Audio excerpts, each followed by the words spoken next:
रमजान का महीना आया तो पाबंदी से रमजान के रोजे रखता है, तरावी की नमाज पढ़ता है, हज फर्ज हुआ तो फौरी हज को दौड़ के जाता है, कुर्बानी वाजिब ही तो कुर्बानी करता है, अपना जरूरत से ज्यादा माल बचाकर गरीबों मिस्किनों रिश्तेदारों की मदद करता है।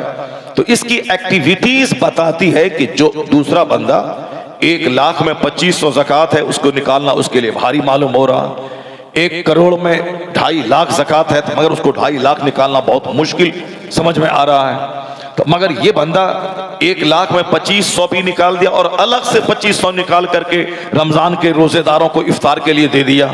5000 देने के बाद इसके दिल में दर्द नहीं है बल्कि खुशी है कि अल्लाह ने मुझको 1 लाख दिया तो मैंने 5000 रुपये अल्लाह की राह में निकाल दिया। निकालने में खुशी हासिल हो रही है तो समझ जाएं कि चलता फिरता वो जन्नती है जिसको जन्नत का काम करना आसान हो गया। अब किसी को देखें कि वो हमेशा सुबह शाम रात दिन जैसे कुत्ता हड्डी को खोजता है, उसी तरह कोई नौजवान रात दिन इस गली उस गली, किसकी बेटी किसकी बहू, उसकी बीवी उसकी बेटी उसकी बहन, उसको ढूंढता रहता है, खोजता रहता है, आंख से घूर घूर के देख के आंख को सेकता रहता है। उसके बाद जो मिला हराम मिला हलाल मिला सब खा लिया। नमाज का टाइम है, रात भर मोबाइल चलाया, जब फजर का टाइम हो गया जैसे कुत्ता रात भर हुल्लड़बाजी करता है, और जहां सहरी का टाइम फरिश्ते के आने का टाइम हुआ कुत्ता नदी नाले पे सो गया, राख पे सो गया। उसी तरह जो आदमी रात भर मोबाइल चलाया, इंस्टाग्राम फेसबुक पे नाचा कूदा, और जहां फरिश्तों के आने का टाइम हुआ, फजर का टाइम शुरू होने वाला हुआ, वो जूता पहन के सो गया। तो जिसका काम कुत्तों से मेल खाता है कि रात भर हुल्लड़बाजी करना, अब फजर के टाइम में सो जाना, अब फरिश्तों के आने का टाइम जब आसमान से जमीन पर हुआ उस वक्त में सो जाना, कुत्तों की तरह, मुर्ग की तरह बनो। बुजुर्गों ने कहा मुर्ग की तरह बनो जो रात भर खामोश रहता है, और जब आसमान से फरिश्ता आकर रहमत लेके उतारता है तब मुर्ग बांग देने लगता है। सुभान अल्लाह। आया है हदीस में वइज़ा समिअतुम, जब तुम सुनो मुर्ग की बांग आवाज को तो फसअलुल्लाह मिन फदली, तो अल्लाह से फजल मांगो, चूंकि उस वक्त दुआ की कबूलियत की घड़ी होती है, उस वक्त दुआ कबूल होती है। किस वक्त? जब मुर्ग बांग देता है, जब कुत्ते बोलते हैं, हुल्लड़बाजी करते हैं, और फरिश्ते के आने का टाइम हुआ तो सो जाते हैं। तो तुम कुत्तों की तरह मत बनो कि जब नमाज का टाइम आए तो सो जाओ, जब नमाज का टाइम आए तो मटर गश्ती करने लगो, और फिर रात भर जाग के अपनी आंखों को गुनाहों से दागदार करते रहो। नहीं, कुत्तों की तरह मत बनो, मुर्ग की तरह बनो। जब फरिश्तों के आने का टाइम हुआ तो जाग जाओ, अल्लाह के हुजूर सजदा रेज होकर अल्लाह से सुभान अल्लाह, सुभान अल्लाह से फजल मांगो। जो फजर के टाइम उठता हो, नमाज पढ़ता हो, 8 घंटे खेत में दुकान में काम करता हो, फिर 10 मिनट मस्जिद की तरफ दौड़ जाता हो, फिर जाता हो, फिर असर के लिए मस्जिद दौड़ के आता हो, फिर असर पढ़ के दुकान जाता हो, फिर मगरिब के लिए दिल लटका हुआ है, फौरन मगरिब के लिए आता हो, मगरिब पढ़ के घर गया, फिर इशा के लिए दिल लटका हुआ है, यानी वो घर में है मगर दिल मस्जिद में लटका हुआ है। तो हदीस में आया है रजुल, वह मर्द जो क़ल्बुहु मुअल्लक़ुम बिल मसाजिद, जिसका दिल मस्जिद से लटका हुआ होता है, अल्लाह क़यामत के दिन उसको अपने अर्श का साया नसीब फरमाता है। बेशक, सुभान अल्लाह, सुभान। जिस क़यामत के दिन कोई साया ना होगा सिवाय अर्श इलाही के, अल्लाह अपने उस अर्श के साये में जिन मखसूस बंदों को जगह देगा, उन मखसूस बंदों में एक बंदा वो है जो रहे दुकान खेत खलियान में बिस्तर पे सोया हुआ मगर उसका दिल मस्जिद में लटका हुआ रहता है। रात में इशा पढ़ के सो गया, 8 घंटे गहरी नींद लिया, मगर यह सोच के सोया कि इलाही मुझे वक्त पे उठा देना ताकि मैं फजर की नमाज पढ़ने मस्जिद चला जाऊं। जो यह सोच के सोता है तो समझ लें कि उसका दिल मस्जिद में लटका हुआ है, और जहां फजर की अजान हुई फौरन उठ करके यह दुकान खेत की तरफ नहीं, पहले सजदागाह की तरफ भागता है। क़ल्बुहु मुअल्लक़ुम बिल मसाजिद, आदमी जिसका दिल मस्जिद में लटका हुआ हो। तो जब देखें कि कोई दुकान कारोबार सब करता है मगर दिल मस्जिद में लटका हुआ है, रमजान के रोजे के आने से पहले रोजे के तैयार कर लेता है, इबादत का महीना आ रहा है, खुसूसी रहमतों का महीना आ रहा है, जिसके अव्वल में रहमत, दरमियान में मग़फ़िरत, आखिर हफ्ते में जहन्नम से आज़ादी है। वो महीना आ रहा है जिसमें एक रात है जो 1000 रातों से अफजल है। वो रात उसी महीने में है। जो पहले से प्रिपेयर कर ले, तैयार कर ले। हवाई जहाज जब लैंड करने वाला होता है तो आधा घंटा पहले पायलट कहता है अब हम आधा घंटा के 30 मिनट के अंदर में लैंड करने वाले हैं, तो वो एयर होस्टेस से पायलट कहता है कि प्रिपेयर फॉर अराइवल, यानी आने के लिए तैयारी कीजिए। जो कितना कचरा है सब साफ कर लीजिए, उसके बाद तुम सारे मुसाफिरों को बैठा दीजिए, सबके बेल्ट देख लीजिए, यानी अब प्रिपरेशन, तैयारी कीजिए। आप जो कुछ सारा दुकान खोले थे खाने पीने का, सारा दुकान बंद कीजिए।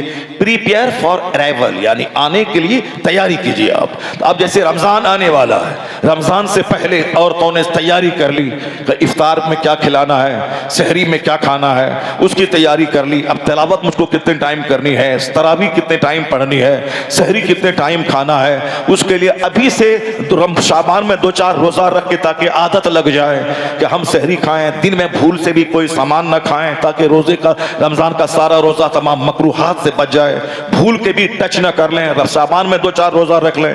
हदीस में आया है कि आका अलैहिस्सलाम शाबान में कसरत से रोजा रखते थे। माह रमजान के इस्तिकबाल में शाबान में कसरत से रोजा रखते थे। किसी महीने में उतना रोजा नहीं रखते जितना शाबान में रखते थे। ये शाबान का रोजा रमजान के रोजे की तैयारी है, ताकि उससे पहले से प्रिपेयर कर ले बंदा, अपना कारोबार थोड़ा सा कम कर ले, मार्केटिंग रमजान से पहले कर ले, ज़कात वगैरह का सारा हिसाब निकाल के रमजान से पहले ही सारा माल गरीबों को दे दे, ताकि उस ज़कात के पैसे से वह गरीब सहरी का इंतजाम कर ले, इफ्तार का इंतजाम कर ले। रमजान का ज़कात से कोई लेना देना नहीं है। रोजा अलग फर्ज है, ज़कात अलग फर्ज है, नमाज अलग फर्ज है, हज अलग फर्ज है, अलग फर्ज है। मगर लोगों ने यह समझ लिया कि रमजान में निकालेंगे तो थोड़ा ज्यादा सवाब बन जाएगा। तो रमजान में फर्ज का सवाब 70 गुना हो जाता है, नफल का सवाब फर्ज के बराबर हो जाता है। लेकिन अगर ज़कात फर्ज हुई एक शाबान को, अगर आप रमजान का इंतजार करेंगे तो जितना सवाब ना मिलेगा उससे ज्यादा गुना हो जाएगा। क्योंकि एक महीना ज़कात में डिले किया उतना गुना आपको हो जाएगा।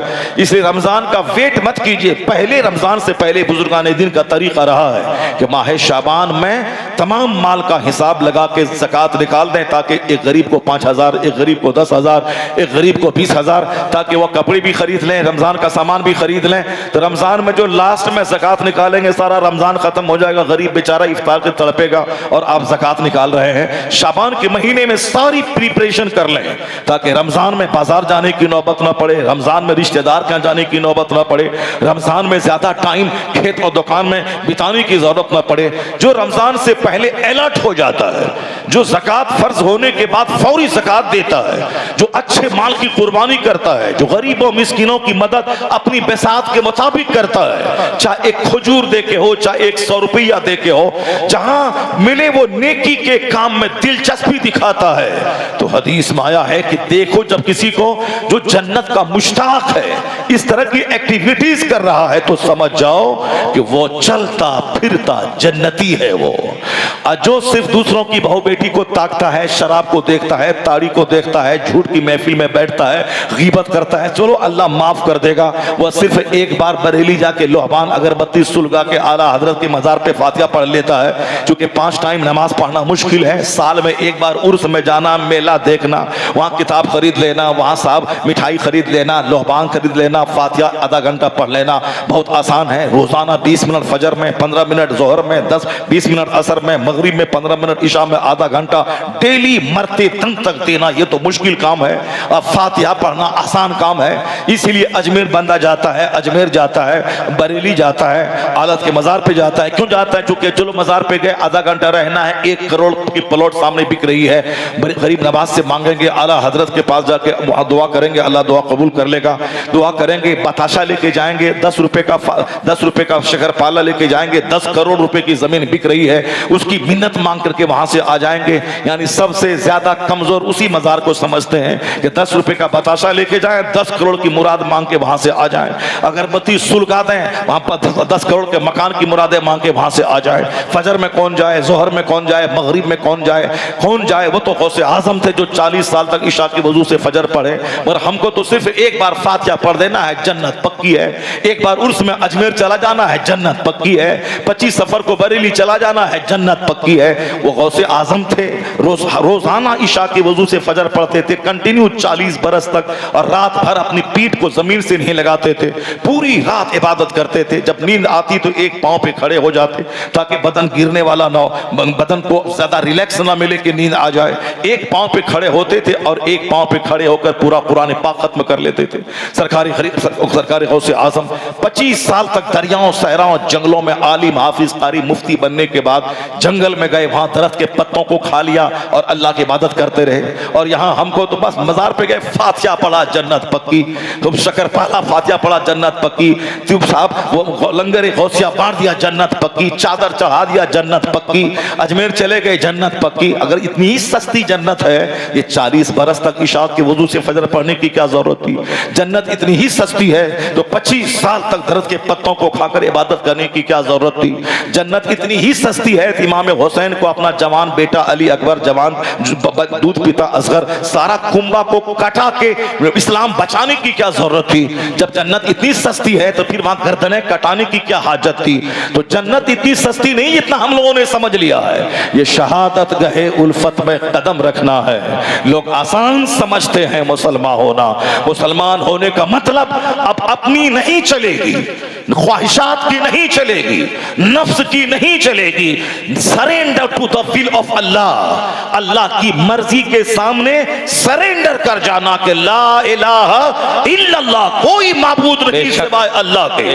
मोहम्मद अरबी अलैहिस्सलाम हमारे पैगंबर, हमारे रहनुमा, हमारे रसूल, अल्लाह के बंदे, अल्लाह के रसूल है। तो हुजूर की चलेगी, अब मेरी नहीं चलेगी। मैं क्या पहनूं क्या नहीं पहनूं, अब ये अल्लाह अल्लाह के रसूल की चलेगी। मैं क्या खाऊं क्या नहीं खाऊं, अब मेरी नहीं, मेरे खुदा और मेरे रसूल की चलेगी। मैं कैसे घर बनाऊं, मैं कैसे बिटिया की शादी ब्याह कराऊं, ऐसा नहीं कि 25 साल तक कमाऊं साहब, बिल्कुल चूतड़ रगड़ के कमाऊं और एक दिन शादी में की तकरीब में सारे पैसे ताश के पत्तों की तरफ फूंक दूं। यानी साहब डिश के पीछे, डेकोरेशन के पीछे, बारात के पीछे सारा पैसा खर्च कर दूं। और कल इस्लाम के नाम पे 10 पैसे देने की जरूरत पड़े, जिहाद के लिए हथियार खरीदने के नाम पे उसके पास एक पैसा ना हो, गरीबों, मिस्किनों, मस्जिदों, मदरसों, खानकाहों की तामीर के नाम के लिए एक पैसा उसके पास ना हो। ये पूरी जिंदगी सिर्फ अपनी एक बेटी की शादी कराने के लिए 25 साल तक जमा किया और 1 घंटे में सारे पैसे उन्होंने उड़ा डाला।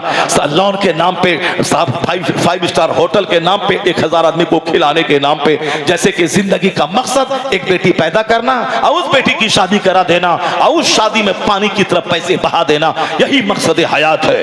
चाहे हमारी बेटी सैयदा फातिमा के पांव की धूल का करोड़वां हिस्सा करे, उसके करोड़वें हिस्से की धूल के बराबर नहीं है। उस फातिमा ज़हरा की शादी मस्जिद में हो जाए, पुराने कपड़े में हो जाए, वह मौला अली जिसके पांव की धूल के बराबर हमारे करोड़ों बाप नहीं हो, उनकी शादी मस्जिद नबी में हो जाए, 10 सहाबा के बीच में हो जाए। ना मुस्तफा चाहते तो जन्नत से सोने का ताज अपने अली के लिए लाके देते, अपनी बेटी फातिमा को जन्नत से हीरे जवाहरात का सारा जेवर लाके बेटी को पहना देते।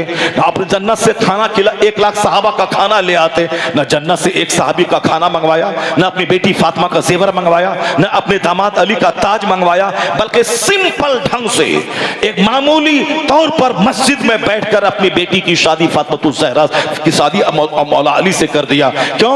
हम गुलामों की फिक्र थी मुस्तफा को। अगर मैंने सोने का ताज पहनाया तो मेरे गुलाम अपने दामाद को सोने का ताज देना फर्ज समझ लेंगे। उसके पास पैसा ना होगा तो वो कहां से क्या करेंगे? वो तो भीख मांगेंगे मस्जिदों के दरवाजे पर जाकर के।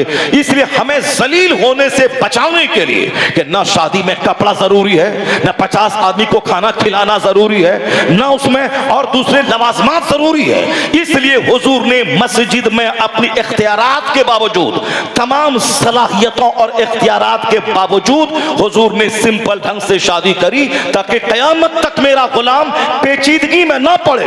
जब उसे बेटिया की शादी मुश्किल समझ में आए तो अपने पैगंबर की बेटी की शादी की तकरीब देख ले, उसे जीने का हौसला मिल जाए। वाह वाह वाह वाह, जिंदाबाद। इसलिए मुस्तफा ने अपनी बेटी की शादी मस्जिद में करा दी ताकि मेरी उम्मत 5 स्टार होटल के चक्कर में पड़ के सुसाइड ना करे, मेरे गुलाम साहब लॉन बुक करने के चक्कर में कर्ज के बोझ में ना दब जाए, ना मेरी कनीज़ें वो शादी के मैं बाप के पास पैसा ना होने की वजह से वह अधेड़ और बूढ़ी ना हो जाए, ताकि ना पैसा हो और ना बाराती के खाने का पैसा, ना कपड़े का पैसा, ना साफ फर्नीचर देने का पैसा। तो बिटिया की शादी कहां से होगी?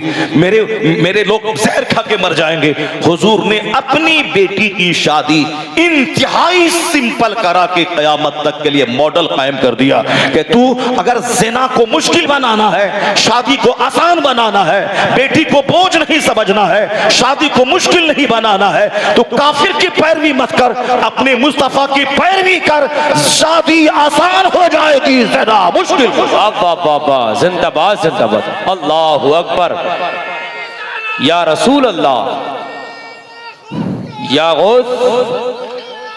आज हमने फिल्में देख देख कर शादी को मुश्किल बना दिया, ज़िना को आसान बना दिया। आज हमने काफिरों मुशरिकों की शादी देख देख कर हमने अपनी शादी मुश्किल बना दी और हमने ज़िनाकारी को आसान बना दिया। लड़की की शादी 48 साल की उम्र में हो रही है साहब, अब लड़के की शादी 48 साल की उम्र में हो रही है, शादी की उम्र है 18 साल, उम्र हो रही 48 साल। क्यों?